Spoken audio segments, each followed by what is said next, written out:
کتے کاٹے کا جنون یا ہائیڈروفوبیا، جس کو انگریزی میں کہتے ہیں، ایک خطرناک مرض ہے جو پاگل کتے، لومڑی، گیدڑ، نیولے یا بیڑیا وغیرہ کے کاٹنے سے انسان کو اور ہر ریڑھ دار جانور کو ہو سکتا ہے۔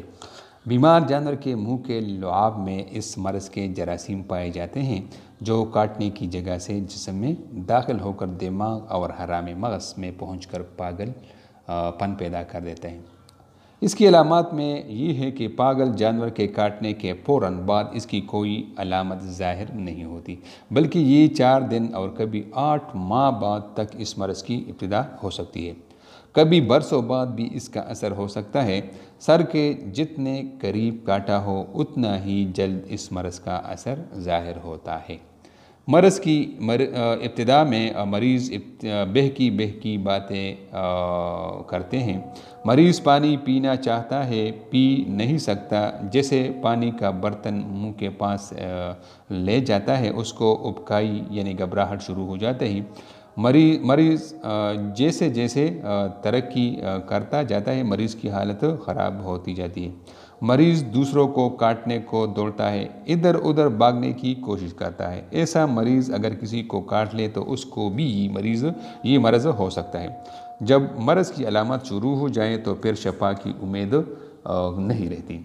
علاج اس کا یہ ہے کہ جس جگہ کتے نے کاٹا ہو اگر وہاں زخم بن گیا ہے تو فوراً زخم پر کاربالک ایسڈ روئی کی پریری میں لگا کر زخم پر ٹچ کر دینا چاہیے اور مریض کو اسپتال بھیج دینا چاہیے تاکہ اس کو اینٹی ریبیز کے جو انجیکشن ہے 14 وہ لگوائے جا سکے۔ یہ انجیکشن سرکاری اسپتالوں میں مفت مہیا کیے جاتے ہیں۔ یہ انجیکشن اس مرض کے خلاف جسم میں قوت مدافعت پیدا کر کے مرض سے محفوظ رکھتے ہیں۔ کتے کاٹے کے خطرے سے بچنے کے لیے ان انجیکشن کو ضرور لگوا لینا چاہیے۔ اس کے علاوہ ریبی پیور انجیکشن بھی مدافعت اور علاج کے لیے مفید ہے۔ نیولے، گیدڑ، بلی یا کتے کے کاٹنے پر احتیاط اور مدافعت پیدا کرنے کے لیے اس کے 3 انجیکشن لگائے جاتے ہیں۔ ایک انجیکشن فوراً لگا دینا چاہیے، دوسرا 7ویں دن، تیسرا 21ویں دن لگایا جاتا ہے۔ اگر مرض کی علامات شروع ہو جائے تو فوراً ایک انجیکشن لگائیں، دوسرا 3رے دن، تیسرا 7ویں دن، چوتھا 14ویں دن، 5واں 30ویں دن، چھٹا 9ویں دن میں لگانا چاہیے۔ یہ انجیکشن قیمتی ہے، یہ 1 ملی لیٹر کا انجیکشن ہے، لیکن اس میں جادو کا اثر ہے اور آپ کا مریض بچ سکتا ہے۔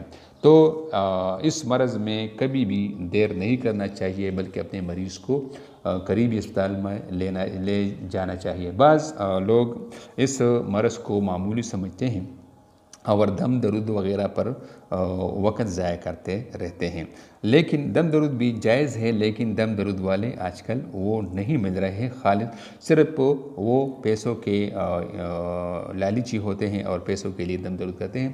تو میں آپ کو مشورہ دوں گا کہ پہلی فرصت میں مریض کو اسپتال لے چلے تاکہ اس کا تسلی بخش علاج شروع ہو جائے، انشاءاللہ آپ کا مریض بچ سکے گا۔ ناظرین، ویڈیو دیکھنے کا بہت بہت شکریہ۔ امید ہے آپ سب کو یہ ویڈیو پسند آئی ہوگی۔ اگر آپ نے ابھی تک ہماری چینل کو سبسکرائب نہیں کیا ہے تو اس کو ضرور سبسکرائب کیجئے تاکہ آپ کو بر وقت معلوماتی ویڈیوز حاصل ہو سکے، اور اپنے دوستوں کے ساتھ بھی اس چینل کو اور اس ویڈیو کو ضرور شیئر کیجئے گا۔